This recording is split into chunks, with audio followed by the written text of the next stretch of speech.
Alright, so I'm going to work through worksheet number 4, which is the applied density problems, sometimes called the density math problems. And we have here a graph showing the mass versus volume for both metal A and metal B, just like we did in the lab. And we know that the slope of the line is the density, because density is mass divided by volume, and the slope is rise over run. So the rise, the y-axis is mass, divided by volume. The x-axis is the run, so rise over run equals the slope. So when it says calculate the density of each metal, we need to find the slope of the line. And the easiest way to do that is by trying to find a spot where the line crosses exactly on a measurement. If there is no place where the line crosses exactly, we need to estimate. But it seems to me that it's crossing exactly up at this spot right here for metal A. So remember, density is mass divided by volume. So first I need to figure out what the mass is there, and I go over and I see it's not labeled, but we're going from 50 to 100 in 1, 2, 3, 4, 5 slots. So that means each one of these is going to be 10, so I'll label them 60, 70, 80, 90. And then, so this line here is 90 grams for A. And just to do correct sig figs, I'm going to put a dot saying it's exactly 90 grams, because since each of our measurements is 10, the tens place is our certain digits, the ones place would be the uncertain digit, but since it's exactly 90, the decimal point there says exactly 90, as in not 91, not 89, but exactly 90. So that is 90 grams, and then I'm going to divide that by the volume. So I look down here, and not labeled, so it goes from 5 to 10 in 5 slots, so that means each one is worth 1, 5, 6, 7, 8, 9. So we see that this is on the 8 centimeters cubed, but 8 is our certain digits, and I'm saying it's exactly 8, so my uncertain digit is the 0.0, so it says exactly 8, not 7.9, not 8.1. So 8.0 centimeters cubed. If you didn't do sig figs, not the end of the world, but I'm going to do sig figs just so we can get better at them. So when I divide 90 divided by 8, the number my calculator gives me is 11.25, and don't forget your units, grams per centimeters cubed, grams over centimeters cubed, because density is mass over volume, so the units is the mass units divided by the volume units. This, though, does not have the correct sig figs, because there's only 2 sig figs in each of my problems, so if I'm going to use correct sig figs, this would be 11 grams per centimeters cubed with our correct sig figs, with 2 sig figs. Now for B, again, I'm going to try to find a spot where it crosses exactly. And when I look for B where it crosses exactly, it appears to cross exactly up here at the 80 and the 10, so 80 grams per 10 centimeters cubed. Notice I get an extra sig fig just because there happens to be an extra sig fig in the number. But my my 80 still only has 2 sig figs, so when I divide 80 divided by 10, I can do that in my head. That's 8, but with correct sig figs it would be 8.0, because that has 2 sig figs, grams per centimeter cubed. Now, using the graph, estimate the mass. So this is where we're going to try to draw lines on the graph. Now, I happen to bring my ruler with me, but you can just do it by hand as well. So 8 centimeters cubed of metal A. So I go where the 8 is, and I look up. I can follow the line, but sometimes it's nice to have a ruler because I'm terrible at drawing straight lines. So I go up to metal A, and as it turns out, this is the spot I use to calculate my slope. So I know that if I am looking at it, that it is 90 grams. And I'm drawing the line there because I happen to know that number 4 says mark on the graph how I found it. So I am marking on the graph that when I look at 8 centimeters cubed of metal A, it is 90 grams. Sig figs aren't quite as important here, but I'll put the dot just to make it correct sig figs. And then I'm going to estimate the volume of 70 grams of metal B. So I go over to 70 grams, and since I'm going to have to draw it, I'll do it right now. So 70 grams of metal B. And again, you don't have to use a ruler. This is just me not being able to draw straight lines. And so we'll go to 70 grams, which is not directly on a line, and draw down.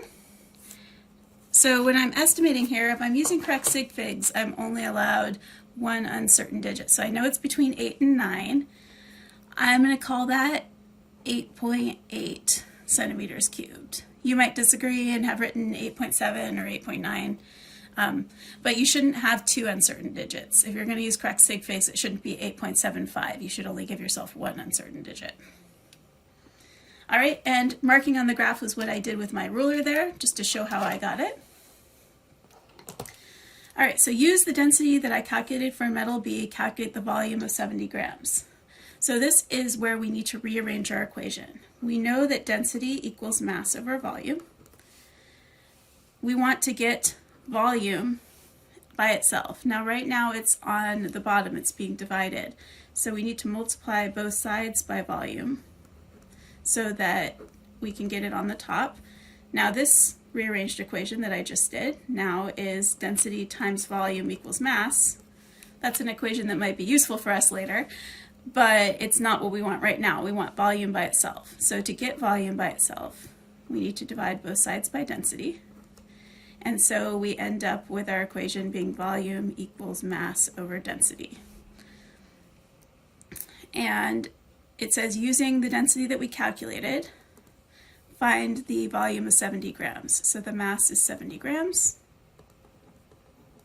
Notice I'm leaving all of the sig figs there. I'm not cutting them off. And the density that I calculated for B was 8.0 grams per centimeter cubed. Notice I'm also writing all my units. My grams are going to cancel here. So 70 divided by 8. In my calculator it gave me 8.75, but I'm going to use correct sig figs. I only get 2 sig figs, so rounded off to 2 sig figs would be 8.8 centimeters cubed. And notice how I'm boxing my answer. Always good to make sure I know where your answer is. All right, now look at me. I am the world's greatest estimator. I estimated 8.8, and it was 8.8, so it's the same because I'm awesome.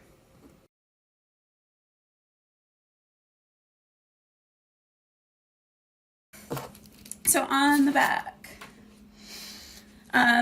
we have ethanol. They give us the density. We want to know the math. I'm just going to rewrite all of our equations we figured out on the front. Density is mass over volume. Mass is equal to volume times density. And volume is equal to mass divided by density. And remember, we figured those out on the first page. So here I'm trying to find the mass. Mass is volume times density. And I'm given the volume, 225 centimeters cubed. And I'm given the density, 0.789 grams per centimeters cubed.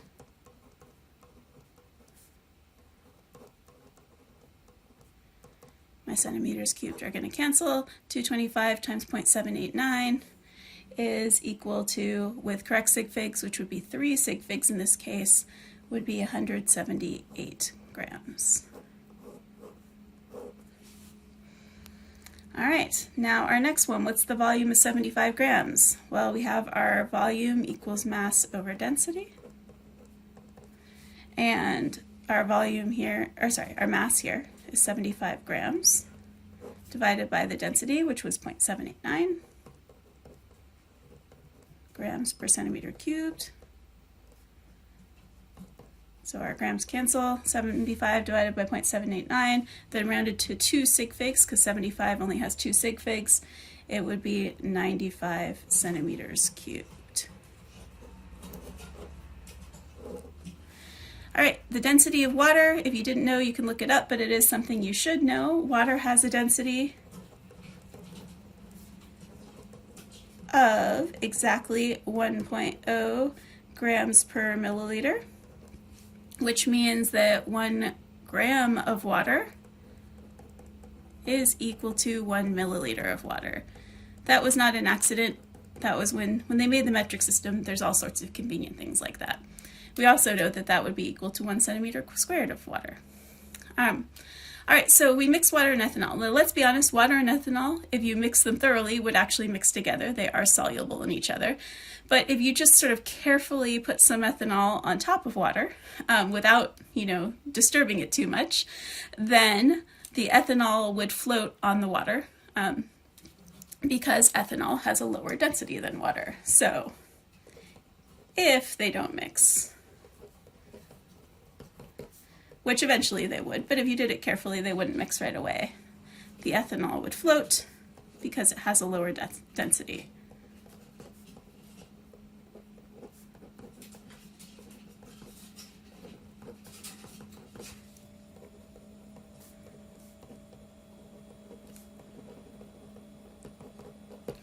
All right.